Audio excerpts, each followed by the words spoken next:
ఆ రోజు చంద్రబాబు నాయుడు గారి విజన్ తోనే హైదరాబాద్ లో శంషాబాద్ ఎయిర్పోర్ట్ నిర్మించినప్పుడు మిషన్ నడుస్తుంది ఇక్కడ. నా first airport Hyderabad airport Shri Rajasekhara Reddy garu foundation వేశారు. మళ్ళీ ఆయనే సీఎంగా ఉంటూ ఇనాగరేట్ చేశారు.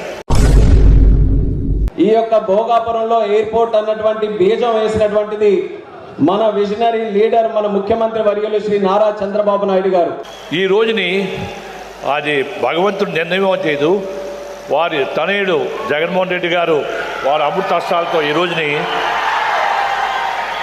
నాకు ఫౌండేషన్ వేయడం అది రెండో సంతోషమైంది. నిజంగాను వారే దీన్ని మళ్ళీ ఇనాగరేట్ చేయాలని నేను భగవంతుడిని కోరుకుంటున్నాను. నేను ఈ స్థాయికి ఈ రోజు ప్రాజెక్ట్ ఇక్కడికి విచ్చేసిందనంటే దానికి చాలా మందికి మనం ధన్యవాదాలు తెలియజేయాలి.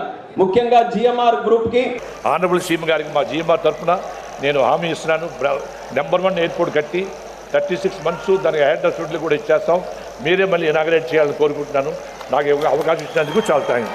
ఇలా అబద్ధాలు చెప్పి అందరిని మోసం చేయడానికి సిగ్గుగా లేదు? మరో 3 ఏళ్లలో ఈ ప్రాజెక్టు పూర్తయి ఈ ఎయిర్పోర్టు 2026 నాటికి ఇక్కడ నుంచే, ఇదే భోగాపురం నుంచే విమానాలు ఎగిరే పరిస్థితి వస్తుంది అని చెప్పడానికి కూడా సంతోషపడతా ఉన్నా.